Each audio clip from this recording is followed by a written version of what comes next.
everybody, and welcome back to the channel. This is episode 3 of 5 of micro goals. And last episode we were talking about how do you set it and all of that stuff.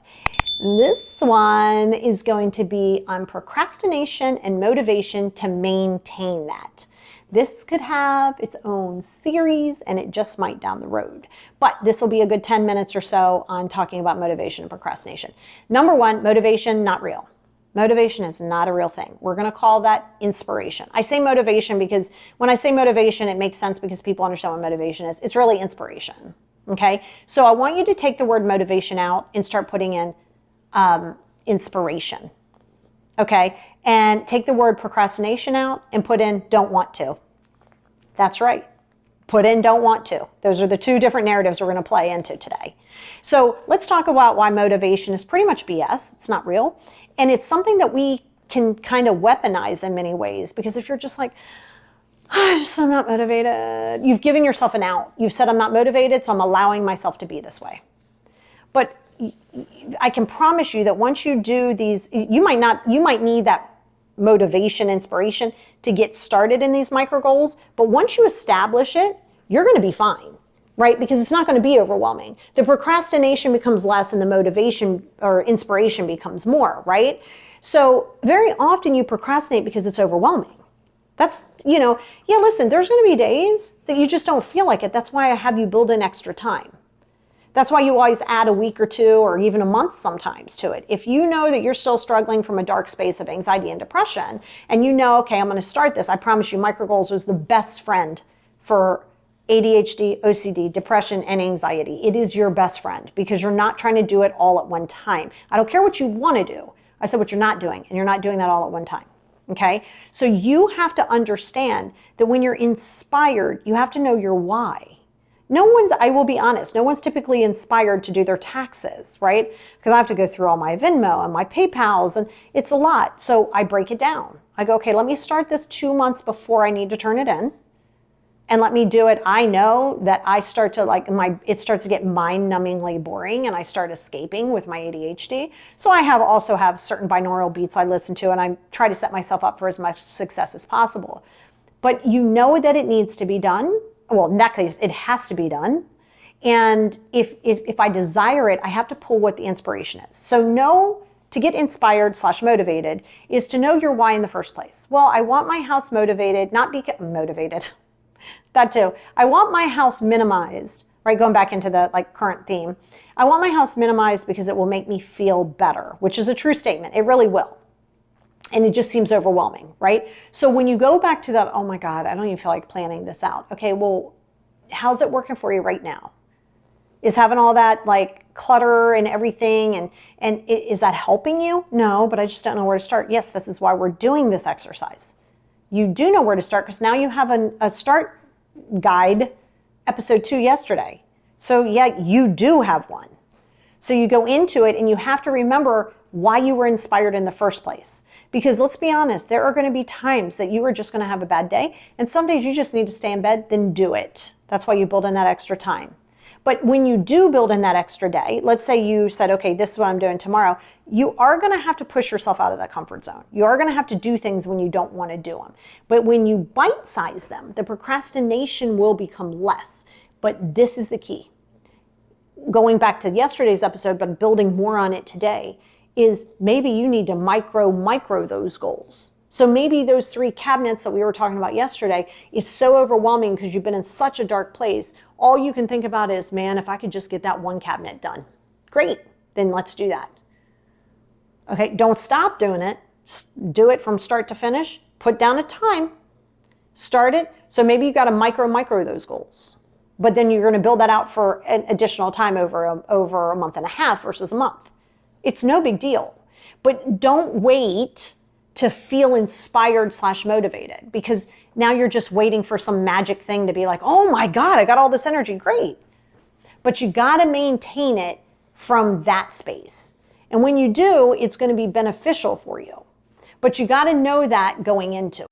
See, the issue that you're running into a lot of times is the fact that you're waiting to feel like doing something, and that's not going to be your best friend. So you really, like, there's not a time that you say, okay, I'm going to feel like doing that. I can promise you every single day, even if I know I'm going to get up and I'm going to feel better after my workout, or it makes my day better and all these things.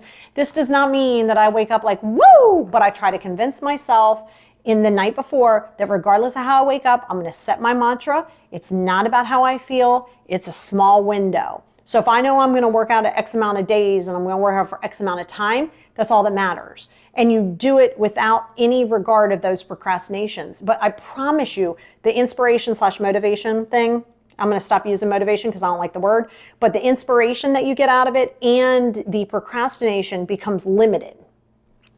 That's why, even though you might hate it, matter of fact, think of your worst task. This is a call to action here. Think of the task that you're like, oh my God, this is what I have on my plate. It's what I really want to get done. I probably need to get it done. Okay, that's where I want you to start with your first macro goal.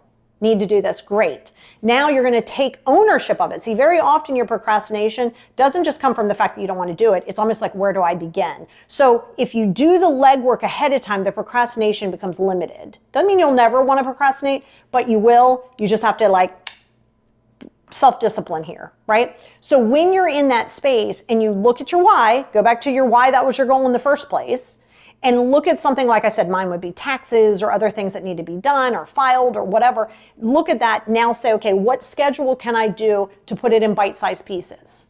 The Pomodoro technique is something that I had spoken about that I love, that's on one of my Patreon episodes of my podcast. I would encourage you to listen to it if you're a Patreon subscriber. If you're not, you're welcome to subscribe and listen to it over there. But it's great because it gives you the tools that you need to sort of break it down. But you can even, like I said, micro that even smaller. Be okay with just doing something, right? If you had in your mind that you were going to do one cabinet and that started to become overwhelming, try to push through it for sure. But even if you just got one section of that done, that's successful. What you do not get to do is go, I can't believe I didn't get it done. Oh, I said I was going to do the whole cabinet and I didn't. I just didn't feel like it. So now this constant sabotage and beating yourself up and berating yourself, it doesn't serve you a purpose. I should have done this. What's wrong with me? Why can't? Okay, you're here now. There's literally no productivity in there. Okay, so you have to understand that in order to be productive and to not procrastinate and to be inspired to continue is to revisit your whys.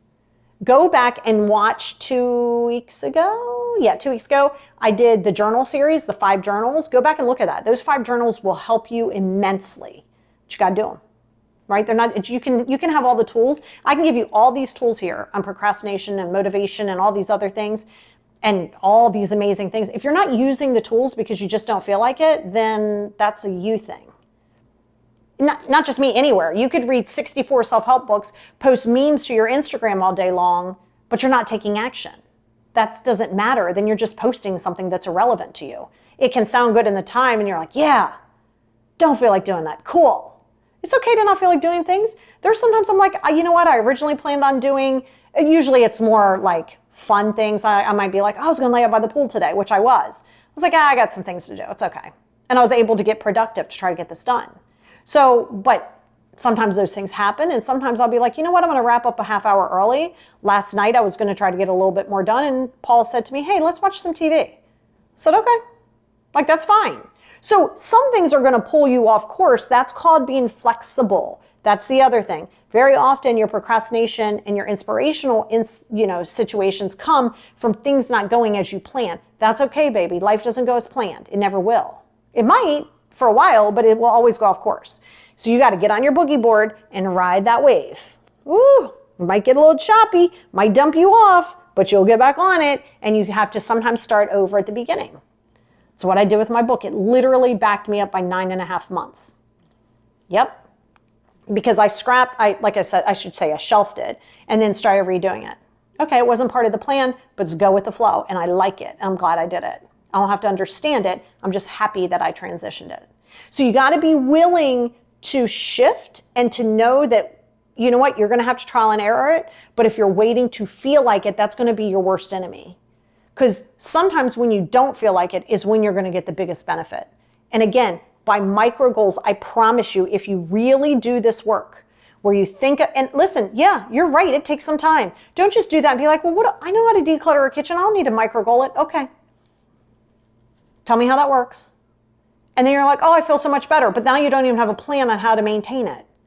You got to do the grunt work. Everybody has to do the grunt work. This is the grunt work. And that will prevent, or at least limit, I won't say prevent, that will limit a lot of those procrastination days. And you've got to get out of the mentality of motivation. It's inspiration. Remember why you did it in the first time. And that's why the balance comes into play in scheduling your day. You must work and play in equal measure. So it's not just work, work, work, work, work. You know, you don't get any special awards because you work 96 hours a week. Nobody cares. You got to work in balance. And I promise you we'll do a whole balance series. So, but yes, so that is the spiel on procrastination and motivation.